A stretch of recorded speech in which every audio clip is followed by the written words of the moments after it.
ज्याला त्याला ज्याच्या त्याच्या पक्षाची भूमिका घेण्याचा अधिकार असतो. त्यामुळे कोणत्या पक्षाने कोणती भूमिका घ्यावी हे ज्याचं त्यांनी ठरवायचं असतं. आणि त्यामुळं जर अशा काही गोष्टी ते ठरत असतील किंवा ठरवत असतील किंवा ठरवायच्या असतील तर त्याला समोरचे आमच्यासारखे काय करणार आहे? काय करणार नाही. त्यांनी त्यांची भूमिका ठरवायला आमची काय हरकत असंच काहीच कारण नाही.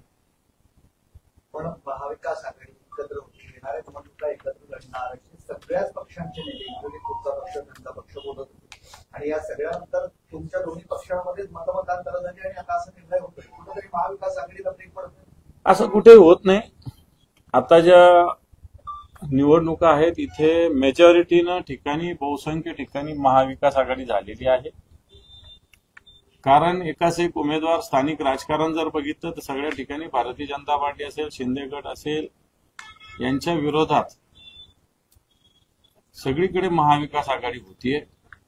आणि ही महाविकास आघाडी या ज्या महायुती भ्रष्टाचारी महायुती आहे याला तोड उत्तर देण्यासाठी मला असं वाटतं सज्ज झालेली आहे.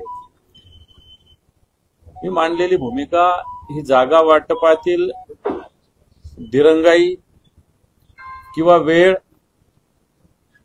दुसरी गोष्ट नेतृत्वाची घोषणा. जसं महाराष्ट्रात उद्धवजी ठाकरे साहेबांच्या विषयी जनतेच्या मनात एक आदर, कोविडच्या काळात त्यांनी केलेलं कार्य, ज्या पद्धतीनं त्यांनी खुर्चीवर लाथ मारली ते, आणि त्याच्यामुळे त्यांची असलेली प्रतिमा, यामुळे त्यांचं नेतृत्व जर पुढे असते तर मला वाटतं 4 जागा जास्त वाढल्या असत्या सगळ्याच पक्षाच्या. आणि तसंच आता काल आम्ही म्हटलं की तेजस्वी यादव ज्यावेळेस राहुल गांधींचा किती मोठा प्रचंड दौरा झाला, 16 दिवसाचा दौरा होता, प्रचंड मोठ्या प्रमाणावर मॉब सगळीकडे होता. त्याच काळात जर या गोष्टी घडल्या असत्या तर आणखी चांगलं झालं असतं. आताही जर बघितलं तर मी जी माहिती घेतली, तेजस्वी यादवचा जो पक्ष आहे याला सगळ्यात जास्त मतदान पडलेलं आहे. भारतीय जनता पार्टीपेक्षा 2-2.5%, 3% मतदान जास्त पडलेलं आहे. आणि जागेचा जर फरक बघितला तर 25 कुठं आणि 95 कुठे, 2% मत. याचाच अर्थ हे 2% मत आणखी पुढे जर केले असते तर 25 भाजप आणि 95 तेजस्वी यादव असू शकले असते. आणि हाच विचार महाविकास आघाडी करताना झाला पाहिजे असं मत मी व्यक्त केलं आणि त्या मतावर मी ठाम आहे. काँग्रेसचं म्हणणं आहे हा विजय भाजपचा हा निवडणूक आयोगाचा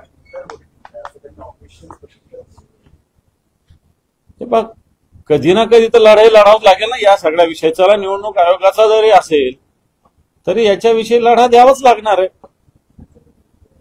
याच्याविषयी लढा देण्याची आवश्यकता आहे.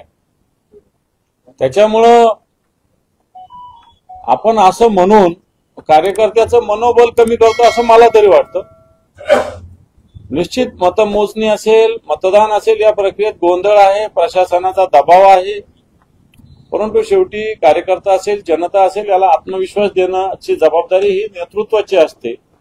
आणि मला असं वाटतं तो दिला पाहिजे असं माझं तरी व्यक्तिगत मत आहे. सत्ताधारी सध्याची राज्यातली स्थिती आणि विरोधी पक्षाची सगळ्यांची स्थिती पाहता सगळे एकत्र यावं असं मनोमन सगळ्यांना वाटतंय. पण एकमेकांचा अशा पद्धतीने तुम्ही मुद्दा स्वतंत्र परिणाम काही होणार नाही असं वाटतं का तुम्हाला?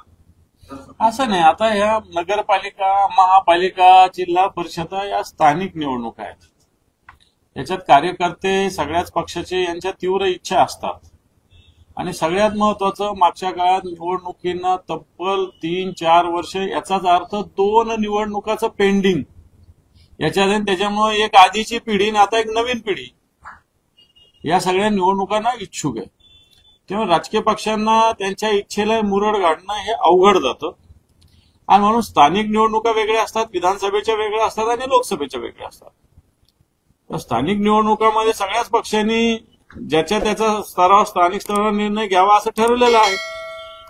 आणि त्या पद्धतीनं जर आम्हाला वाटलं त्या ठिकाणी महाविकास आघाडी व्हावी, एखाद्या ठिकाणी नुसतं काँग्रेस सोबत आहे तर राष्ट्रवादी सोबत नाही, एखाद्या ठिकाणी फक्त राष्ट्रवादी सोबत आहे शरद पवारांची तर काँग्रेस सोबत नाही, अशा सुद्धा गोष्टी काही ठिकाणी आहेत ना. त्यामुळे स्थानिक स्तरावर अशा गोष्टी होत असतात. मुंबई महापालिकेचं महाराष्ट्रात वेगळ्या महापालिका आहेत, जिल्हा परिषद आहेत, इथं काही परिणाम जाणवला नाही का? किंवा काँग्रेस, शिवसेना, तुमची शिवसेना, राष्ट्रवादी, शरद पवार ही एकत्र येऊन लढण्यानंतर होईल ना फरक. शेवटी एकत्र लढल्याचा परिणाम होतच असतो, परंतु मुद्दा हा होता की निवडणुकीच्या 2 दिवस आधी जागा वाटप करायला काही अर्थ नसतो. निवडणुका जाहीर व्हायच्या आज सगळ्या पक्षाचा अभ्यास झाला पाहिजे, कोणी कोणत्या जागा लढवायच्या ते ठरवलं पाहिजे. हा मुद्दा मी वारंवार मांडतो. मी काय महाविकास आघाडी होऊ नये असं मी म्हटलेलं नाही.